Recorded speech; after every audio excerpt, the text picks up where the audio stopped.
Bonjour, aujourd'hui je vais encore vous parler de web-séries, mais aujourd'hui je vais surtout vous en présenter trois web-séries que je trouve personnellement remarquables et qui, j'en suis certain, peuvent vous inspirer. Alors cette fois-ci, j'en profite dès le début pour vous rappeler que dans l'espace description, vous trouverez le lien vers un PDF qui rassemble à peu près tous les trucs et les conseils qu'on donne dans ces petites vidéos. Et dans ce PDF, vous trouverez aussi un lien vers une liste de web-séries à aller voir. Mais aujourd'hui, parce que bien sûr, c'est une question qu'on me pose toujours, on me dit quelles sont les trois web-séries qu'il faudrait que je voie pour vraiment me rendre compte de ce que c'est, le potentiel de ce format. Eh bien aujourd'hui, je veux bien me prêter au jeu et je vous en ai sélectionné trois qui, pour moi, sont vraiment des web-séries à voir si vous voulez vous faire une idée du format ou même vous donner vous-même envie de vous en lancer dans ce format. La première, j'ai envie de dire bien sûr, parce que je l'appelle la web-série des web-séries, c'est Le Visiteur du Futur de François Descraques. C'est une série que je trouve d'abord absolument remarquable parce qu'elle est extrêmement divertissante.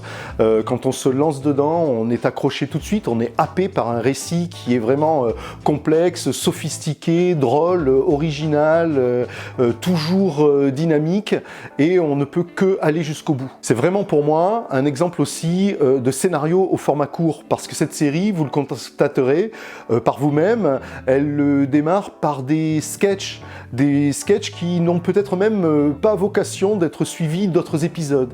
Et puis tout à coup, et presque on a envie de dire de nulle part, cette série prend une dimension totalement épique. C'est vraiment aussi un très beau travail de développement puisque cette série va connaître plusieurs saisons, va être même produite et connaître différents formats. Elle est disponible sur le web et elle est en français. C'est vraiment une série à voir si vous ne l'avez pas déjà vue. Non seulement, comme je l'ai dit, elle est extrêmement divertissante, elle est geek, elle est sci-fi, elle est fantasy, c'est tout ce que vous voulez voir dans une web-série, mais en plus c'est un parfait exemple de web-série, on va dire, qui démarre amateur et puis qui peut terminer en production de catégorie professionnelle. Ma deuxième web-série, elle est en anglais. Alors je sais que tout le monde ne parle pas forcément anglais, mais elle est absolument à voir. Même si vous ne parlez pas anglais, je vous supplie d'en voir au moins un épisode. Cette série, elle s'appelle You Suck at Photoshop.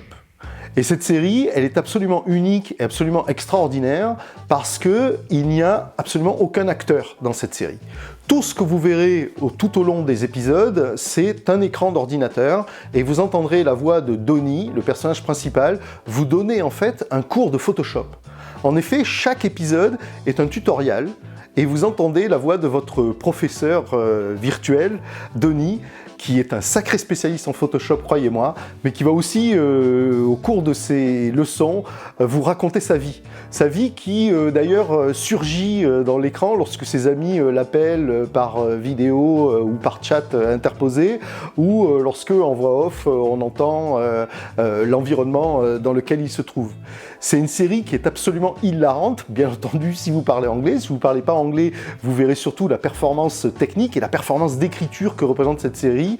Cette web-série You Suck at Photoshop, elle est aussi disponible gratuitement sur le web. C'est une série qui a fait des millions de vues déjà, mais que vous ne connaissez peut-être pas et que vous devez absolument découvrir. Une troisième série, je reviens sur du français pour faire plaisir à tout le monde. Cette série, elle s'appelle Jézabel. Elle a été créée par Julien Capron et réalisée par Julien Bittner. La première saison, qui s'appelle maintenant Préquel sur le web, avait été réalisée de façon indépendante avant que le projet soit repris et produit par la RTBF, coproduit en fait par la RTBF, et devienne une saison l'an dernier qui a été primée plusieurs fois et partout dans le monde. Alors Jézabel, c'est l'histoire d'une musicienne muette qui est à la recherche en fait de ses origines à un moment où sa carrière est en train de décoller. C'est une très belle série, pleine d'émotions, et que je vous conseille parce que on ne pense pas souvent, et surtout en France, au côté aussi dramatique, au genre dramatique.